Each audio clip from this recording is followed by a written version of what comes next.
Ouverture aujourd'hui à New York de la 69e Assemblée annuelle de l'Organisation des Nations Unies et du Sommet mondial sur le climat. C'était en présence du chef de l'État, le président Alassane Ouattara. Hier, le ministre de l'Enseignement supérieur et de la Recherche scientifique s'est entretenu avec les fondateurs des grandes écoles privées, une rencontre de réflexion en vue de mieux aborder l'année académique. La fondation Children of Africa vient d'offrir 6000 kits scolaires à des élèves. La première dame de Côte d'Ivoire donne ainsi le top départ d'une vaste caravane de distribution de kits. Voilà pour le sommaire. Mesdames et messieurs, bonsoir et bienvenue dans cette édition. 140 chefs d'État et de gouvernement, des dizaines de ministres des Affaires étrangères et des personnalités des hautes sphères politiques mondiales ont assisté aujourd'hui à New York à l'ouverture de la 69e Assemblée annuelle de l'ONU. Au rang de ses invités de marque, le chef de l'État, le président Alassane Ouattara, en note dans le même temps l'ouverture ce mardi du sommet mondial sur le climat. Jérôme Kofi Abola est notre envoyé spécial à New York, son compte rendu. Le sommet mondial sur le climat, thème ayant marqué cette journée de la 69e session de l'Assemblée générale de l'ONU, le président de la République de Côte d'Ivoire intervenant sur le sujet a indiqué que la Côte d'Ivoire entendait promouvoir les énergies propres et renouvelables afin de réduire considérablement les émissions de gaz à effet de serre et de contribuer à l'atteinte de l'objectif de limiter le réchauffement de la planète à 2 degrés Celsius.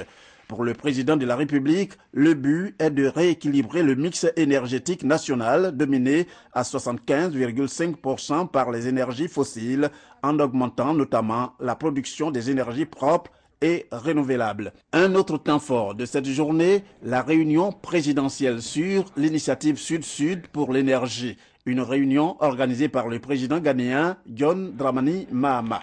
Le président de la République, Alassane Ouattara, y a pris part, tout comme celui de la Guinée équatoriale, aux côtés du président ghanéen. Mais avant cela, le chef de l'État ivoirien a reçu des personnalités au siège de l'ONU. D'abord, Mme Elizabeth Littlefield, présidente de l'OPIC, Overseas Private Investment Corporation. Nous avons parlé de toutes les opportunités économiques en Côte d'Ivoire. Notre mandat, c'est d'essayer d'attirer l'investissement direct venant de l'étranger vers la Côte d'Ivoire.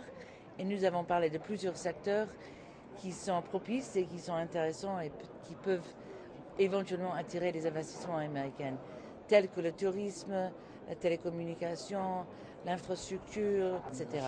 Juste après la présidente de l'OPIC, c'est au tour de la présidente par intérim de la République centrafricaine de rencontrer le président Alassane Ouattara. Les échanges ont porté sur la coopération bilatérale.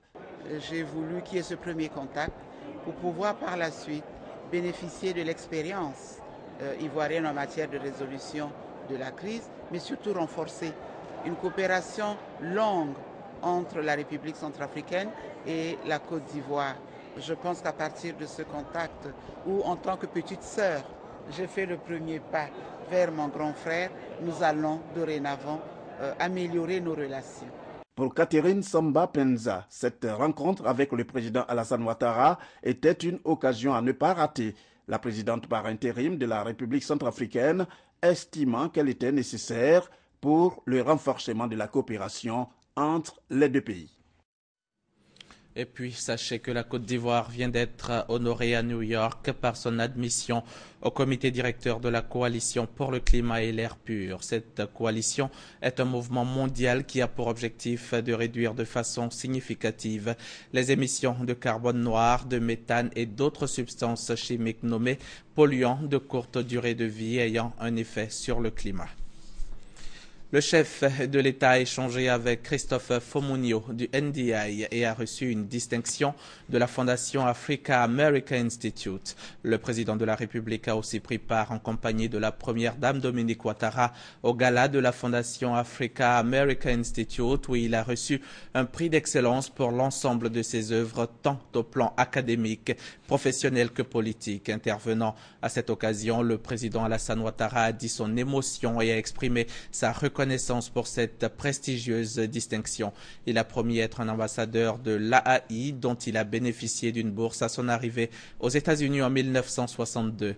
Enfin, il a plaidé pour que les universités africaines bénéficient de soutien à travers cette fondation afin d'aider les générations futures. Ici, en Côte d'Ivoire, hier donc, le ministre de l'Enseignement supérieur et de la Recherche scientifique s'est entretenu avec les fondateurs des grandes écoles privées. Une rencontre à quelques jours de la rentrée académique en vue de mieux aborder l'année qui s'annonce. Entre autres questions abordées lors des échanges, celle du stage des étudiants admissibles au brevet de technicien supérieur, ainsi que l'orientation des bacheliers dans les grandes écoles. Nosangari. Bientôt, c'est la rentrée des classes dans les grandes écoles. Rencontre donc entre le ministère de l'Enseignement supérieur et de la Recherche scientifique et les fondateurs des grandes écoles. Objectif, prendre ensemble les dispositions nécessaires en vue d'une année académique réussie. De nombreux points ont été abordés, entre autres la question de prise en charge des étudiants en année de BTS et la question de stage des étudiants après leur admissibilité au BTS. Nous avons donc demandé aux fondateurs d'annoncer aux prochains candidats que le BTS désormais c'est 10. Celui qui redouble paie la bourse, que les étudiants qui sont dans le privé sachent qu'ils sont obligés désormais de faire autant d'efforts, sinon de sacrifices, que leurs amis qui sont au public. L'État accorde des prises en charge à des jeunes qui pour certains ne vont presque pas au cours. Donc nous ne pouvons pas continuer de donner des prises en charge à des fantômes. Désormais, parmi les critères d'appréciation que nous allons retenir pour les évaluer, la capacité donc de ces établissements privés à trouver un stage aux jeunes qui sont admis au BTS. Si nous voulons former des étudiants à la qualité, si nous voulons qu'il y ait adéquation, formation, emploi, nous devons nous employer à faire en sorte que les étudiants que nous formons, d'abord un stage, parce que le stage c'est l'immersion. Il faut que l'étudiant aille dans l'entreprise pour apprendre, n'est-ce pas ce qu'il a appris à l'école.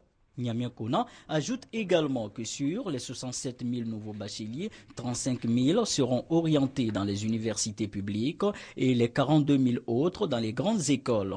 Un séminaire à Grand Bassam du 2 au 3 octobre prochain permettra de fixer la date de la rentrée des classes dans les grandes écoles selon le ministre.